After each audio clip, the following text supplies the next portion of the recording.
habíamos quedado en la clase anterior. Bueno chicos, entonces continuando con el tema de la clase, tenemos que hablar de parásitos, de la forma como podemos encontrar los parásitos. Dentro de estos vamos a encontrar lo que es las formas que tienen que ver con la infección, es decir, de cómo nos infectamos, y la forma que es la forma invasiva, la forma que hace daño. Muy buenas tardes, señorita.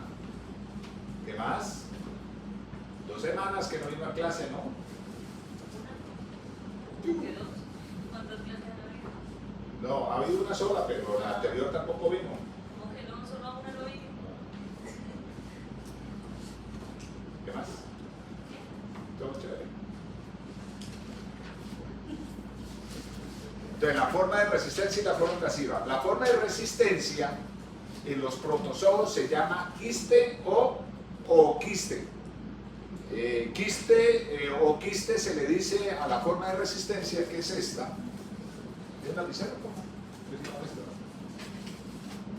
¿Algún lapicero? A ver si no me acuerdo. Este es un oquiste. Se le llama oquiste porque la formación de esta estructura viene de la unión de un gameto masculino y femenino que se unen y forman un cigoto que se rodea de una estructura quitinosa y da esa estructura que se conoce como quiste, pero este es un oquiste de isospora. Entonces la forma de resistencia de los protozoos es el oquiste, y la forma vegetativa se llama trofozoito. Cambian los nombres en algunos parásitos, pero en términos generales es un trofozoito. Zoito, cistozoito, merozoito, bradizoito, dependiendo del parásito, puede cambiar, pero en términos generales a la forma invasiva, la forma que hace daño, la forma que se alimenta, la forma que se reproduce, se llama trofozoito. Y en los helmintos, esto es nemátodos y plata, gusano redondo y gusano plano, nemátodos estos y tremátodos, la forma de resistencia se llama huevo. Un huevo que tiene en su interior una larva, ¿ya? Y la forma vegetativa se llama larva. Cambia, gusanos, si estamos hablando de nemátodos, ¿sí? Metacestos, estamos hablando de cestos, pero en teoría es una larva. Entonces la forma invasiva, la forma que hace daño, la forma que se reproduce, se llama larva. Entonces esto es importante que lo tengan ustedes presente. Bueno. Ahora los huéspedes. Dependiendo del parásito, ¿sí? Hay parásitos que no tienen, el parásito tiene siempre un huésped definitivo, siempre va a haber un huésped definitivo, ¿sí? Que en la gran mayoría de los casos es el hombre, con excepciones.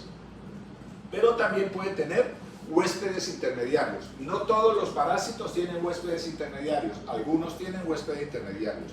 Esos huéspedes intermediarios le sirven al parásito para llegar a su huésped definitivo. Dependiendo del parásito puede tener un huésped intermediario, puede tener 2 huéspedes intermediarios, puede tener 3 huéspedes intermediarios, dependiendo del parásito, ¿sí? Y algunos, como por ejemplo Ascaris lumbricoides o Trichuris trichura, que lo acaba de nombrar, no tiene huéspedes intermediarios, su ciclo es directo, es decir, nos infectamos por la ingestión de huevos que contienen en su interior una larva. ¿Ya? Es la única forma de infectarnos, pero en otros casos sí tienen huéspedes intermediarios. Entonces, huésped definitivo, el hombre, pero en algunos casos también está, en este caso, como este es el mosquito Anopheles, es el que transmite la malaria o paludismo, ¿sí? El Anopheles. Él es el huésped definitivo. El parásito en este mosquito, huésped definitivo es aquel huésped en la cual el parásito se reproduce de manera sexual. ¿Ya? En el huésped definitivo el parásito se reproduce de manera sexual. En el huésped intermediario sí lo tiene, la reproducción es asexual. Entonces, en el caso de la malaria, los plasmodium se reproducen en este huésped definitivo que es el mosquito. Nosotros en ese caso actuamos como huésped intermediario, pero produce clínica. La clínica se produce siendo nosotros huéspedes intermediarios. Hay muchos huéspedes intermediarios, como los traigo acá. Traigo algunos ejemplos, ¿ya?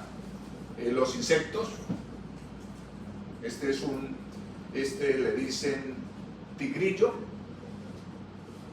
¿Qué le dice tigrillo? El mosquito que transmite qué. ¿Quién es de Cúcuta? Sí, ¿quién es de Cúcuta? Tigrillo, le dicen al mosquito que transmite el dengue. Miren, este mosquito, a mí siempre se me olvidan todo, pero vamos a ver.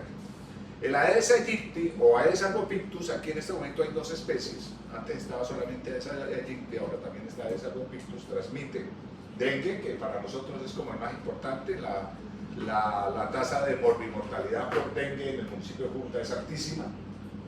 Yo creo que es de las enfermedades infecciosas de mayor importancia en este municipio. Entonces, transmite dengue, transmite el mismo mosquito, ¿no? El mismo mosquito transmite dengue, transmite zika, transmite chikungunya, transmite fiebre amarilla, transmite encefalitis aguda, transmite filariasis linfática, fiebre de Mayaro. Bueno, 8 me falta una. Siempre se me olvida una. Y encefalitis venezolana, creo que es 8. Y aquí lo tenemos, pero así un montón tenemos nosotros. Los ratones son huéspedes intermediarios de muchos parásitos, especialmente a nivel de céstodos. Los caracoles son huéspedes intermediarios de muchos céstodos también. Y los perritos lindos que tenemos en la casa también son huéspedes intermediarios de muchos. Ahí voy a tomar una foto de un gatito, me faltó la foto. A la próxima vamos a mostrar una foto de un gatito. ¿Listo? Entonces son huéspedes intermediarios. En estos huéspedes los parásitos se reproducen de manera asexual y utilizan estos huéspedes para poder llegar a su huésped definitivo, que es el hombre. ¿Listo? Hay una anécdota interesante, ya que les muestro el perrito en Brasil.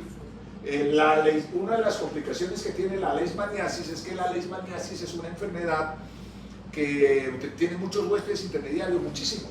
El ganado bovino, equino, las aves, los perros, las gallinas, todo eso son huéspedes intermediarios. En Brasil hubo una epidemia fuerte de leishmania en las favelas. Generalmente la leishmaniasis es una enfermedad rural, es decir, es una enfermedad que le da a las personas que viven en el campo, en las zonas rurales, donde la presencia del mosquito que la transmite, que se llama Luxomia o flebotomo, está presente ahí, especialmente en zonas cafeteras, plataneras, matas de plátano, café, en todo ese lado. Hay mucho mosquito de este.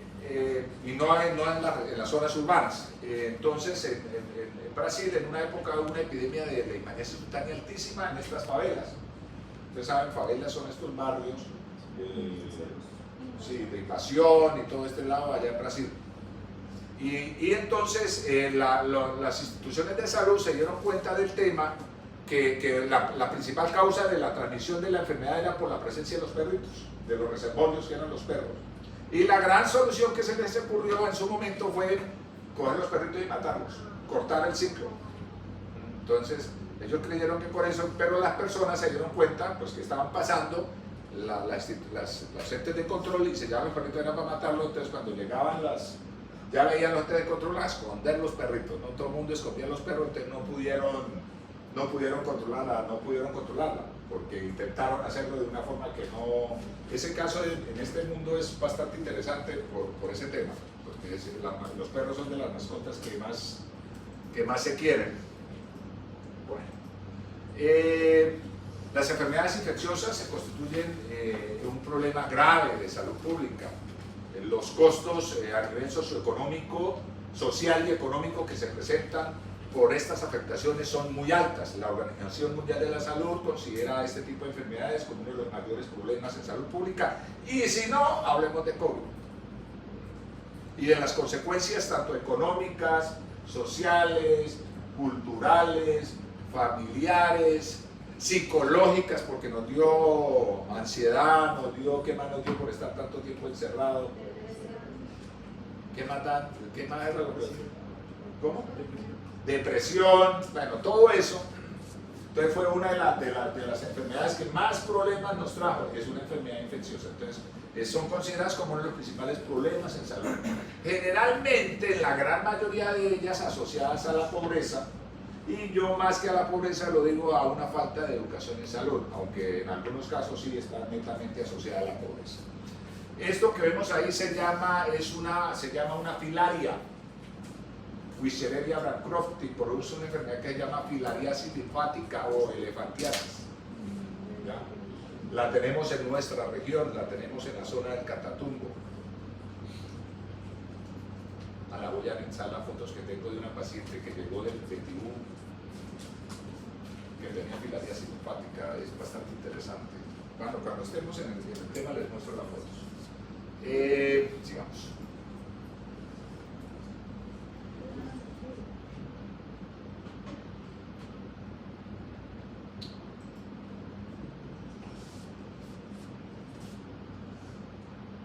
Bueno, esto ya lo hizo considerar. Este es una... pero esta no es.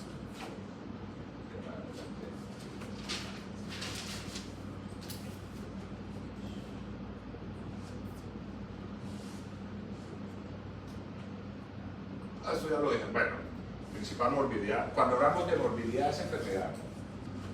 Morbilidad es enfermedad. Eso es un paciente con filariasis linfática, con elefantiasis. Esto. En algunos casos, como Rugia malayi, ¿sí? Da también afecta órganos o los órganos sexuales. Recuerden ustedes que en la mujer los órganos sexuales, los senos son órganos sexuales y en los hombres los testículos. Se depositan en estos órganos y se presenta este tema. ¿Ya? Se presenta esto, se depositan en y en los hombres, pues miremos, en los testículos. ¿Ya? Llegar a esto, pues son pacientes que están ya en una fase crónica de la enfermedad, con muchos años teniendo la enfermedad, años, 10, 15 años, para llegar a esta situación. Mi profesor, el que me dictó en el doctorado este tema, era un francés y él era experto en el tema y trabajaba para la Organización Mundial de la Salud en este campo, y realmente impresionaba ver los pacientes, generalmente de África, en esta situación, porque les afecta mucho. Es más, hasta para una persona para caminar, y no les estoy contando mentiras, o sea, ellos cogían los testículos y los echaban en una carretilla para poderse mover. Era con una carretillita y con los testículos ahí. Es bastante complicado. Entonces, las afectaciones a nivel social, cultural, familiar, de todo esto que les digo, por la presencia de esta enfermedad es grave, es bastante grave. Bueno, existe una gran cantidad de parásitos, de especies que viven exclusivamente como parásitos, muchísimos. Yo les comentaba en la clase anterior que hay organismos que son netamente parásitos, es decir, viven como parásitos, ingresan a nuestro cuerpo como parásitos, y así tengamos un sistema inmune activo, actúan como parásitos y hay una guerra entre nuestro sistema inmune y los parásitos por el uno poder alimentarse y el otro por no dejarlo. Y entre esa guerra se produce una patología y se produce enfermedad. ¿Ya? Existen otras estructuras que son parásitos, pero que actúan como comensales. Se les llama parásitos oportunistas, que ellos, si está el sistema inmune, los mantiene ya en raya, entonces ellos están en un número bajito, que no están haciendo mucho daño, entonces actúan como comensales. Cuando las condiciones del huésped cambian y pasa de ser inmunocompetente a ser inmunocomprometido o inmunodeficiente, entonces el sistema inmune cambia, los parásitos ven la posibilidad, aumentan la carga y entonces se vuelven agresivos. En este campo, en parasitología, las afectaciones, las manifestaciones clínicas siempre se producen por la carga del parásito, es una condición. Al aumentar la carga del parásito se produce enfermedad. No es lo mismo que yo me casque con uno, que vengan 10 a darme, pues seguro me van a dar. ¿Ya? Entonces, la carga es muy importante, la carga del parásito. Esta, y digo yo esta porque es una hembra, y dos razones por las cuales es una hembra. ¿Por qué es una hembra? ¿Sí? Porque es más larga que el macho y... No. ¿Con la punta? No, porque es que usted no la está comparando con ningún macho. Entonces, ¿usted cómo va a ser que es más grande que el macho? O sea, ¿cuál es la razón que le ibas a decir? La punta, es por este extremo. La hembra, este extremo, lo tiene recto. Es recto. Y el macho es curvo. Entonces, cuando yo la veo así, este extremo, ¿no? el extremo posterior, en un parásito, donde está la boca es el extremo anterior y donde está la parte final es el extremo posterior. Este extremo en los machos es curvo. Los machos de los helmintos, de los nematos, es curvo porque ahí tiene la espícula copulatoria. Ellos se reproducen de manera sexual. En esa espícula tiene la espícula copulatoria con la cual fecunda la hembra. Entonces el macho es recogido en la hembra. Y segundo, sé que es hembra porque esta especie, esta es una muestra de materia fecal. La única que es parásita es la hembra en esta especie. La única que es parásita es la hembra. Entonces, por esas dos razones, sé que es una hembra. ¿Ya? ¿Cuál es la especie? Hágale. 50. Bueno. ¿Cuál cree usted que es? Estrongiloides. ¿Ustedes qué dicen? Los que ya. Bueno, usted no. ¿Sí la alcanzó a ver o no? ¿Qué dices? La única hembra que es parásito es Strongyloides stercolaris. Se llama una hembra partenogénica. ¿Ya? El único parásito hembra es esta especie. Complicada, en pacientes inmunosuprimidos grave, mata al paciente. En pacientes sensibilizados comienzan a moverse por debajo de la piel y producen algo que se llama alarma migrans. Yo siempre les digo, muchas películas de terror las sacan de estos parásitos, no solamente esta especie, sino de varias. Comienzan a moverse así debajo de la piel.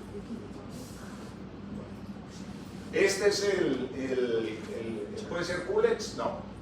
Puede ser Culex o puede ser Anopheles, el que transmite la malaria. Este es un Anopheles. Esta es una característica de un paciente con Chagas. Esta inflamación en el párpado es producida por la presencia de parásitos. Cuando esta enfermedad lo produce un mosquito que se llama triatomino, un triatoma. Hay varias especies. Y es una enfermedad asociada a la pobreza, netamente a la pobreza. Porque el parásito vive en esas viviendas que son de barro, paredes de barro, pisos de tierra, techos de paja o de teja, paredes de madera, cosas así por el estilo, viviendas muy pobres, en la cual el mosquito encuentra muchos sitios donde esconderse. Entonces él en el día está metido en los techos de paja, en las paredes, en los huecos, y en la noche, mientras usted está durmiendo, va y se alimenta, chupa sangre. A diferencia de las otras especies, ahora se los muestro, el triatomino, es parásito, tanto la hembra como son hematófagos, es la expresión, tanto el macho como la hembra, son ectoparásitos.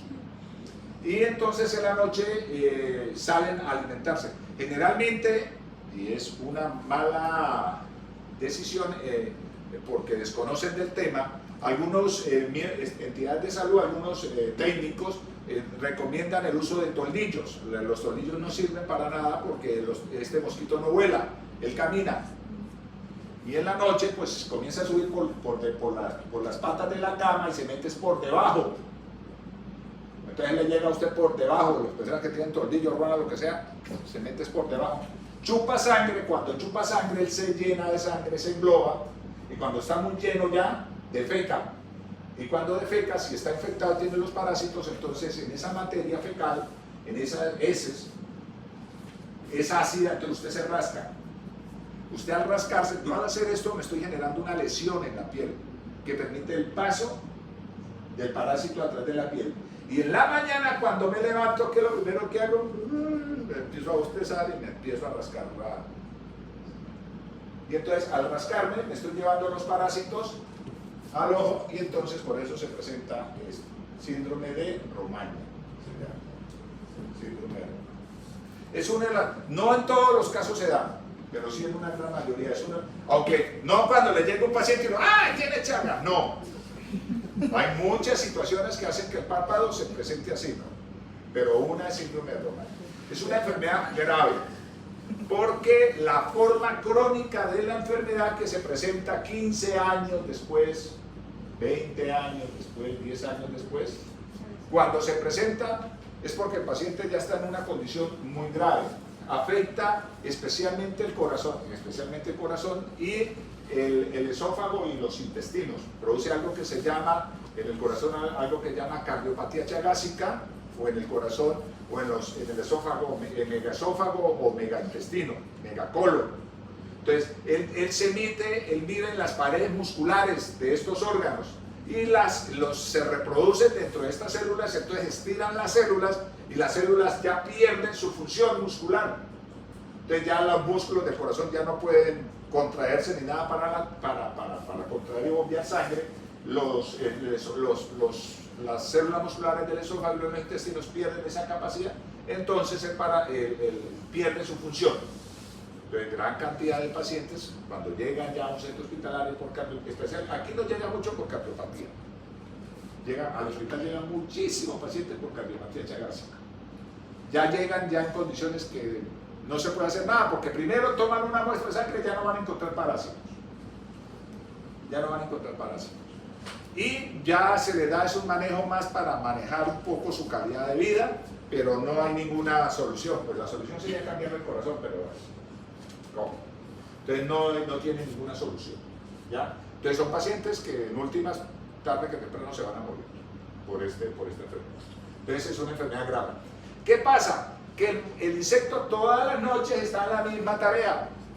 Va a chupar sangre y a dormir.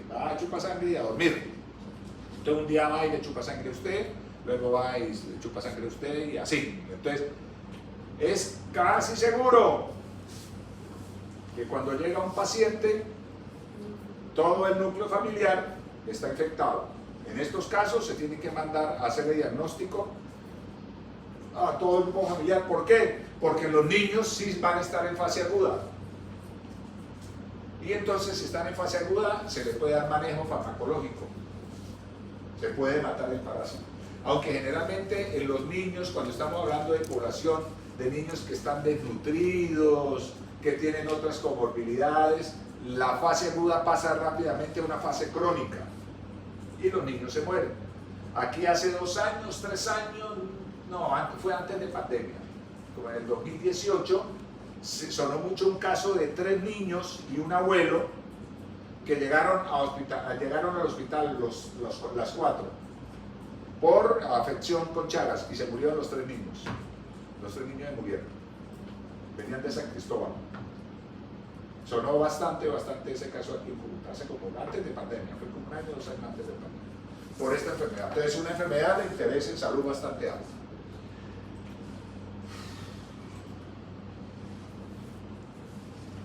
Entonces, la importancia de los parásitos ahí tiene una importancia a nivel económica o a nivel de salud pública.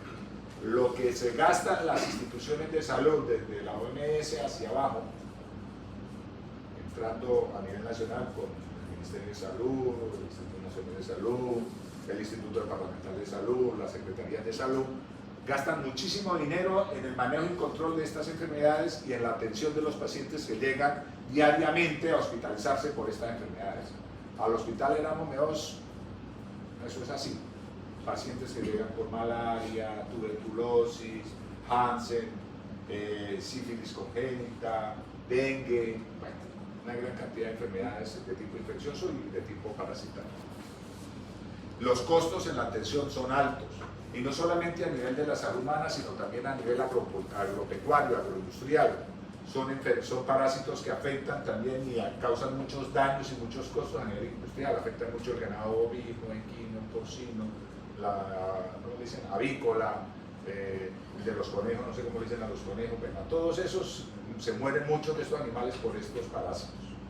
Hay muchos parásitos que afectan a los humanos y afectan a los animales, la misma especie, el Cryptosporidium. Hay otros que son muy específicos, solamente son nuestros, ¿no? O sea, no de nadie más, solamente nos afectan a nosotros. Entonces, eso dependiendo de un temita que vamos a ver más adelante. Bueno, esto es una enfermedad que se llama dracunculiasis, serpiente de fuego. En la Biblia la nombra, por allá en la época de Abraham, no sé, por allá en una parte de la Biblia la nombra. Le llamaba serpiente de fuego. Es un nematodo que esta lesión esta lesión no la causa el parásito, ahí se llaman coinfecciones. El parásito, la hembra saca el extremo posterior, genera una vesícula que se rompe y como andan descalzos, caminan descalzos, contacto con la tierra, se presentan coinfecciones bacterianas que hacen que se produzca sepsis y se produzca todo este daño. Ahí está el parásito, si lo ven, el blanquito, pero el resto de esto es el parásito, esto es por coinfecciones. Lo mismo, bueno, lo interesante de esta enfermedad, aquí tenemos el vector, pero aquí nunca se ha presentado ningún caso. El vector es un copepo, le llaman pulga de agua. Es un parásito que se mete ya y se ubica especialmente en las extremidades inferiores o superiores, porque la hembra cuando está grávida, la hembra adulta, elimina las larvas en el agua, las tiene que eliminar en el agua, entonces siempre busca las partes del cuerpo que más estén en contacto con el agua, que son los pies, ¿sí? Pero pueden estar en las manos, en la espalda, en cualquier lado. ¿Cómo se llama qué? El parásito se llama Dracunculus medinensis. Dracunculiasis se llama la enfermedad, serpiente de huevo, y tiene otro nombrecito que ya no me acuerdo.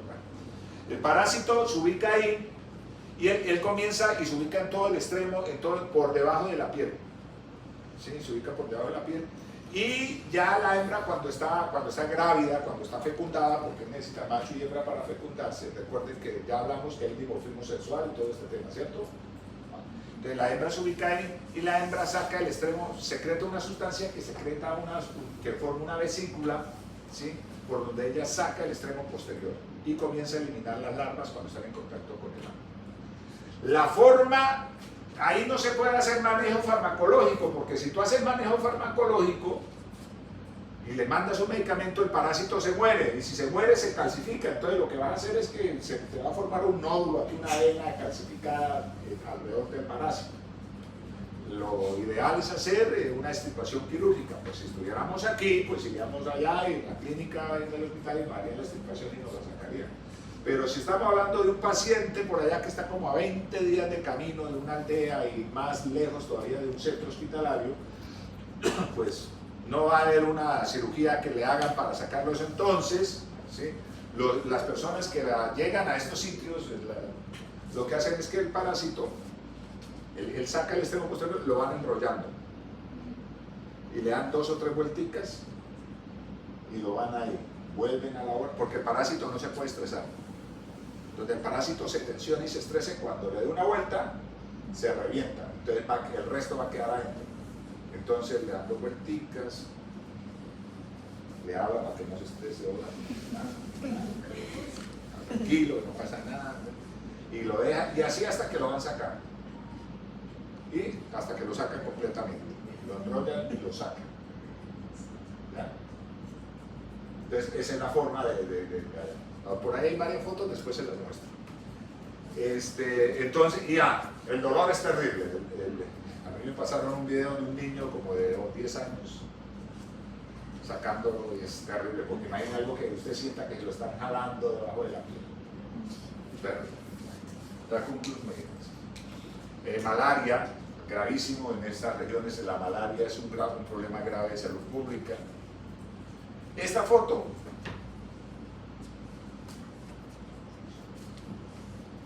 se llama leishmaniasis visceral. No, mentiras, leishmaniasis, perdón. Se llama leishmaniasis mucosa. Leishmaniasis mucosa. Son vesículas que se van formando, estas vesículas, y se llenan del parásito, ¿ya? Y dan este aspecto. Primero aparecen como manchitas en todo el cuerpo hasta que se van llenando de parásito. Es una enfermedad, pues el aspecto es bastante desagradable. El manejo farmacológico es fuerte, son muy resistentes, hay mucha resistencia al medicamento, ¿ya? Pero después de que el medicamento comienza a funcionar, pues realmente las lesiones comienzan a desaparecer, que es muy diferente a este caso. Se llama leishmaniasis mucocutánea, que el parásito literalmente le llaman comedor de carne. El parásito se come especialmente lo que son cartílagos, entonces afecta mucho el tabique nasal, el paladar, el tracto superior del esófago, que también es cartilaginoso, las orejas, que tienen cartílago, se alimenta mucho de eso. Come carne, se alimenta de carne. Claro, aquí al matarlo estas vesículas que están ahí comienzan a desaparecer, a desmanarse, pues la persona queda con manchas y eso, pero es que aquí sí, ya no hay tejido. Entonces aquí aparte, aquí sí el manejo farmacológico es más efectivo. Los medicamentos matan, son más eficaces en la eliminación del parásito. Pero estos son parásitos a los que hay que hacerles cirugía plástica y toda estética y todo este tema para poderlos, ¿sí? Entonces es mucho más complicado. Esto que vemos acá es un chagoma, es producida por filarias, ¿sí? Esos accesos que se forman ahí están llenos de parásitos. Si usted hace una cirugía y eso sale. ¿Se ha preparado pastas? Sin echarle salsa de tomate, así se ve. Así se ve. Y esta lesión que se ve aquí también es por chagas. Malaria, elefantiasis, filariasis. Y estos son algunos parásitos. Este es un cesto. Una de las características del parásito es la presencia de 4 ventosas. Esto es una ventosa. Usted tiene 4. Esas estructuras le permiten adherirse a las paredes intestinales, ligarse a las paredes intestinales. Por eso es que eliminarlas es difícil. El parásito, ¿tienen otro lápiz? Préstenme otro lapicero, ya se lo digo. Por decir algo, de lo que sale del huevo es una estructura que se llama escoles, o embrión hexacanto, metacesto. Entonces él comienza y se adhiere a las paredes intestinales con esas 4 ventosas y comienza a alimentarse y entonces, otro lapicero, préstame este, ya te doy. Entonces comienza a producir algo que se llama proglótides.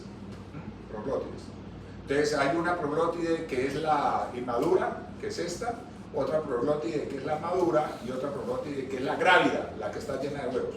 Dependiendo del céstodo, hay céstodos que tienen 3 proglótides, hay otros que tienen 200 o más proglótides, dependiendo del céstodo. Pero en términos generales todos tienen inmaduras, maduras y grávidas. La grávida es la que está llena de huevos, en un momento determinado se rompe, es decir, se cae a la materia fecal.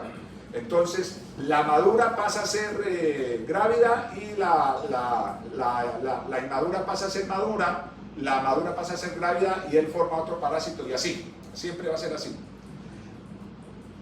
Cuando usted le manda un antiparasitario, usted ve las muestras de materia fecal, ve las proglótides. Pero si usted no ve la cabeza, esto es, el parásito no se ha soltado. Y si no se ha soltado es porque está vivo.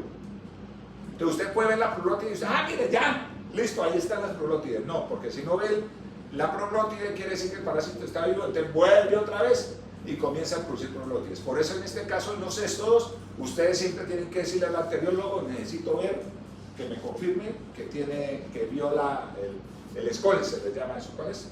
¿Cuál es? No, pero no me lo estás prestando. Y esto que está aquí se llama la corona radiada o rostelo, que es la estructura con ganchos. Yo les decía en la clase ayer, las películas de terror estas de extraterrestres, la del depredador, cuando deciden que el depredador saca de la boca salen unas estructuras así, yo creo que la tomaron de ahí. Porque así es, o sea, son unas estructuras así, unos ganchos así, que se llama rostelo, a través de la cual ellos se alimentan. Ahí vemos, el tamaño. En Taenia saginata puede medir casi 15 metros, en Diphyllobothus ulatum pueden llegar a medir 20, 25, hasta 30 metros se han reportado. Imagínense un animal de 30 metros metido en su intestino. Una de las clínicas es obstrucción intestinal, por el tamaño. No por el tamaño, sino por lo largo, ¿no? 8, 10 metros, 12 metros de este parásito. Estos son amastigotes de Leishmania, rompen el macrófago y se ven los amastigotes. Ahí nuevamente, Limenolepis. Células glóbulos rojos, allá hablando de los glóbulos rojos, les comentaba que dentro de Plasmodium hay 4 especies. Plasmodium vivas, Plasmodium ovale, Plasmodium malariae y Plasmodium falciparum. Un parásito, cuando llega a la sangre, cuando están en el torrente sanguíneo, ellos invaden los glóbulos rojos, ellos afectan los glóbulos rojos, invaden, enredan a los anticuerpos de la célula y se introducen. Apenas entran, comienzan a reproducirse, se rodean de una, se llama vacuola parasitófona. Recuerden ustedes que las células, los lisosomas se encargan de destruir los agentes extraños. Muchas células se suicidan para poder destruir agentes extraños. Los lisosomas, las células revientan sus lisosomas para que ese ácido mate el agente extraño. Estas se rodean de una vacuola que impide que los lisosomas cumplan su función y comienzan a reproducirse. En estas especies vivas, Oval y Malariae, por cada parásito que entre se presentan 10.000, se reproducen hasta 10.000. Y con Falciparum, por cada uno que entra, se producen hasta 30.000. Entonces, asociado a lo que les digo, la carga del parásito. En Falciparum la carga del parásito es mucho más alta, por eso es mucho más el daño. Ahí están rompiendo glóbulos rojos. Por eso, una de las características de esta enfermedad es la anemia. Por eso le llaman paludismo también a la malaria. Bueno, Wishereria bancrofti, que les comentaba yo que produce filariasis.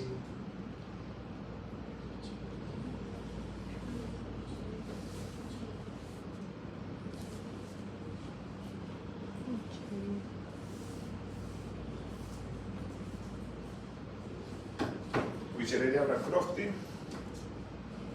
Luxomía es el que transmite, les comentaba, la leishmaniasis. Esos son plasmodium dentro y estos son promastigotes del leishmania.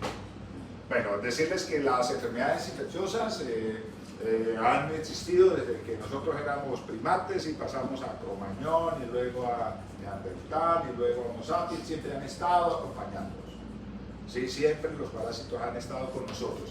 Estas imágenes son imágenes precolombinas de estructuras arqueológicas que se han encontrado donde se observan pacientes con lesiones asociadas a leishmaniasis mucocutánea. ¿Se acuerdan de la que les mostré que se comía el cartílago? Estas son imágenes precolombinas de muchos siglos antes de Cristo, donde se ven estructuras de imágenes de personas con el tabique dañado por leishmania. Igual aquí está la fotografía y ahora pues imágenes, fotografía real de pacientes con esto. Es algo ahí de cultura general. Bueno, esto ya lo hablamos. ¿Qué parásitos vamos a ver? Entonces, los protozoos en ameba intestinales, nos interesa mucho en Tamoeba histolítica. Tamoeba coli es un comensal, pero como les digo, en pacientes inmunosuprimidos toma importancia porque deja de ser comensal y se puede volver un parásito agresivo. En flagelados intestinales, Giardia lamblia es el que más nos interesa. Ciliados intestinales, Balantidium coli, la enfermedad balantidiasis. Coccidios intestinales, Cryptosporidium parvum, Isospora belli, Sarcocistis hominis. Cryptosporidium parvum, la criptosporidiasis también por Cryptosporidium muris, es una enfermedad es un parásito que se conocía muy poco. La verdad comenzó a tener importancia clínica en pacientes inmunosuprimidos cuando comenzaron a aparecer los pacientes VIH. De resto ni se hablaba de este parásito, era muy poco conocido. Pero comenzaron a aparecer los pacientes VIH y se vuelve un parásito muy agresivo porque al no haber sistema inmune, el parásito se reproduce por las características que ustedes van a ver de su ciclo biológico, de su ciclo de vida, donde aumenta literalmente la carga del parásito bastante y mata al huésped por deshidratación, lo deja sin agua. Claro que no es que quede así ya como las enfermedades deshidratadas, lo mata lo deshidrata, muerte por deshidratación, sobre todo en pacientes VIH, ¿no? Es bastante grave. Isospora belli, Sarcocistis hominis, son coccidios, microsporas, encefalocitosoo y los esporarios de la sangre y los tejidos plasmodium, los que les comentaba. Me faltaba babesia. La babellosis es una enfermedad infecciosa que es típica del ganado bovino, de las reses, y produce en las reses una enfermedad muy parecida a la malaria en los humanos. En los humanos, cuando nos pican estas garrapatas que contienen babesia, nos da una clínica un poquito parecida a la malaria, más como una gripa con fiebre, malestar, dolor de huesos, pero no tan grave. No tan grave como la pasaron en House. ¿Usted se acuerda del capítulo de House donde encontró que en últimas tenía una garrapata en la uña del pie? Que eso estaba ese man que se moría y eso, mejor dicho, le hicieron de todo y ya en últimas se dio. y se acordó y fue y lo revisó y le sacó la garrapatica del pie, de la uña del pie. Bueno, yo me imagino que un paciente inmunosuprimido puede ser grave, pero es que realmente deja uno pasar un día que...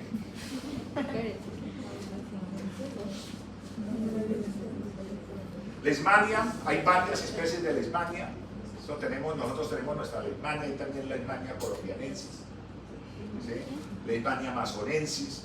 La Leishmania es un parásito molecularmente muy complejo. Existen dos complejos, está Leishmania y dentro de Leishmania está el complejo Viania, que creo que está ahí, no está ahí, el complejo Viania y el subgrupo Viania y el subgrupo Leishmania. Entonces está Leishmania, Leishmania tal, Leishmania, hay bastantes especies. Y nos interesa mucho Trypanosoma cruzi porque pues, produce la enfermedad de Chagas o Trypanosomiasis americana. Ameba de vida libre, les comentaba, Acanthanomoeba, Balamutia, Naeglaria. Otros flagelados, Trichomonas tenas y Trichomonas vaginalis. Trichomonas tenas es un parásito flagelado que se transmite a través de esos besos apasionados. Yo tengo que comer un buen besito y ahí me transmito a través de la saliva. O me estoy comiendo una manzanita bien rica y mi amor, ¿quiere manzanita? Y entonces el otro come manzanita y tal, se transmite. Bueno, les comento. Ellos saben, los chicos que están aquí. Yo a veces cuento cosas que son chistosas, pero es verdad, ¿no? Así es que se transmite. Los besitos y ternuras y todo eso. Y Trichomonas vaginalis es un protozoo de transmisión sexual. Produce enfermedades de transmisión sexual. Se transmite por contacto sexual, por reproducción sexual, por masturbación, de toque de manos, ¿sí? Sobre todo en parejas homosexuales. Afecta mucho a las mujeres, especialmente se produce clínica en las mujeres. El hombre casi siempre es el portador, el hombre casi siempre es asintomático. Toxoplasma gondii es un coccidio de interés clínico, sobre todo en mujeres embarazadas y pacientes inmunosuprimidos. Microsporidium igual es otro coccidio de interés clínico. No, perdón, ¿por qué está Microsporidium ahí? No, microsporas. Sí, no, está, microsporas, perdón, que vi arriba coccidio, no. Entonces, coccidio, Toxoplasma gondii, esporozoario Pneumocystis carinus y microsporas, Microsporidium, que tiene mucho interés clínico en pacientes inmunosuprimidos. El mito nematodos, Ascaris, Enterobius, Ancylostoma, Necator, Strongyloides, que se le acabé de comentar, Trichuris, Trichuria, capilaria hepática. Ancylostoma duodenale no lo tenemos aquí. Ancylostoma duodenale es europeo, está en las Europas, aquí es Necator, americano, se llama Necator americanos. Ísticos, estos son intestinales, no están en los intestinos. Y ísticos son parásitos que llegan, que en su huésped definitivo están en el tracto intestinal, pero nosotros actuamos como huéspedes intermediarios. Toxocara cati, el huésped definitivo es el gato. Ancylostoma brasilensis y caninum, el huésped definitivo es el perro. Toxocara canis, el huésped definitivo es el perro. Capilaria hepática lo adquirió por consumir pescado, ¿ya? Es el huésped definitivo. Nosotros somos huéspedes intermediarios, pero en nosotros, como somos huéspedes intermediarios, el parásito llega a los tejidos y por eso se vuelven ísticos. Nemátodos, que nos interesa: Wissereria bancrofti, filarias, Rugia malayi, Loaloa, Oncocerca. Loaloa y Oncocerca tienen afectaciones graves porque afectan mucho los ojos, producen ceguera. Entonces son de interés clínico, sobre todo Oncocerca volvulus, que la tenemos aquí, es endémica en el Cauca. Es endémica, es un parásito endémica en el Cauca. Intestinales, céstodos intestinales, Diphyllobothrum lactum.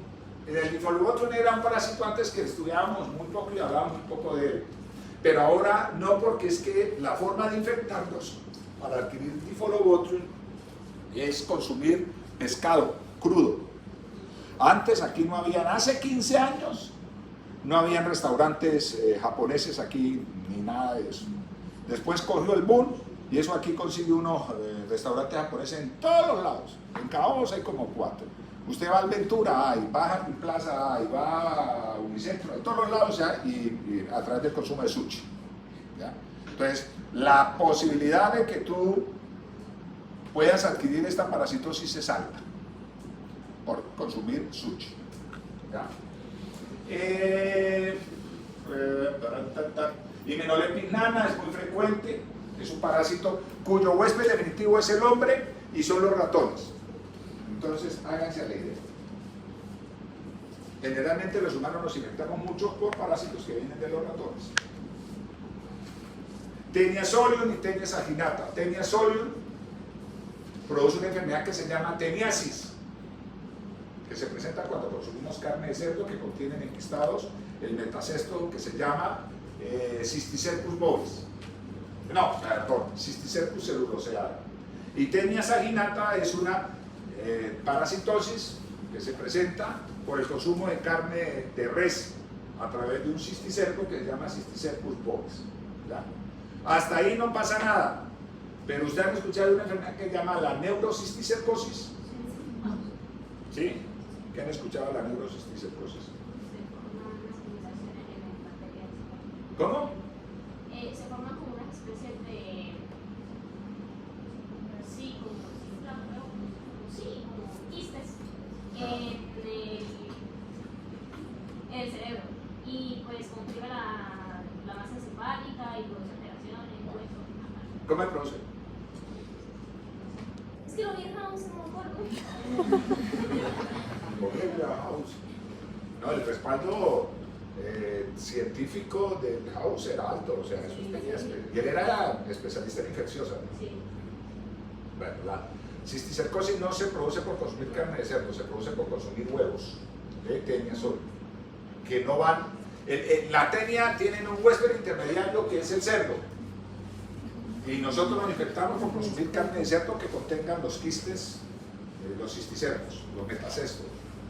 Pero cuando él no hace ese ciclo, es decir, cuando usted tiene el parásito, eliminó los huevos, fue al baño, se limpió mal y se llevó restos de materia fecal y el resto se metió los dedos a la boca con restos de materia fecal y ingirió los huevos, eso se llama autoinfección, se produce la cisticercosis. Es decir, el parásito llegó a un huésped que no era él, porque el huésped del parásito en esa fase es el cerdo, no el humano. ¿Ya? Entonces, por decir algo, se altera el parásito porque llegó a un huésped y no lo conoce y comienza a migrar y llega al cerebro o a los músculos o al corazón, llega a varios lados, no solamente al cerebro. Bueno, Ísticos, Taenia solium por la cisticercosis, Echinococcus, la enfermedad se llama echinococo, y echinocoquiasis produce algo que se llama hilatidosis quística. El mitostremato, fasciola hepática, fasciola hepática y esto se llama a los trematos les dicen duelas. Fasciola hepática le llaman duela hepática y a paragónico le llaman duela pulmonar, afecta a los pulmones. Y sanguíneos, chistosoma les llaman duela sanguínea, ¿sí? Produce la chistosomiasis. Ya es una enfermedad tampoco muy rara aquí, realmente sí se presenta mucho en Venezuela y Brasil, o sea que por lo tanto la posibilidad de que nos llegue un paciente con esas características se puede presentar. Bueno, ectoparásitos nos interesan las garrapatas, por lo que les comenté, los crustáceos, el ciclops, que son pulgas de agua que ya les había comentado, y los insectos, por lo menos las cucarachas, las moscas, son vectores mecánicos, ¿ya? Y los hemípteros, los mosquitos y en algunos casos las pulgas son vectores biológicos, ¿ya? Vectores mecánicos es cuando la cucaracha pasa por encima de la materia fecal y arrastra en sus patas y en su abdomen restos de materia fecal. Luego llega y se depositan sobre el pan rico y delicioso, sobre la fruta que usted se va a comer al otro día, por eso es que lávela bien, que yo no sé qué, ahí está. Resto entonces se depositan ahí y usted come ese pan, esa fruta y se infecta de esa forma. Eso se llama vectores mecánicos. Y vectores biológicos cuando el parásito sí vive dentro del huésped, y entonces como en el caso del mosquito que llega y nos pica y al alimentarse nos transmite, entonces eso es un huésped biológico. Bueno, y ya esto lo habíamos hablado, la presencia para nosotros estos son simbiosis de parasitismo. ¿Recuerdan ustedes? Ya les había dicho, los virus son bacterias obligadas, los virus son parásitos obligados, las bacterias, los hongos algunos son bacterias, son parásitos, Dentro de los protozoos también no todos los protozoos son parásitos, algunos son parásitos, y dentro de los animales encontramos los helmintos, que son animales que también son parásitos. Está el oportunismo, que son aquellos organismos, como les decía, que no son parásitos, pero que cuando se presenta el momento se vuelven parásitos, y el comensalismo, que también pasa muy frecuente con algunos organismos que son y están ahí como comensales sin generar ningún daño, pero cambia la condición del huésped, deja de ser un organismo competente y pasa a ser inmunosuprimido y se vuelve muy agresivo, y entonces por eso se dejan de ser comensales y se vuelven parásitos. El parásito es más como una condición asociada al estado inmune del huésped. Listo, chicos, quedamos así. En la próxima clase termino una cosita que nos hace falta y arrancamos con amebas de vida libre. Ya, arrancamos con amebas de vida libre.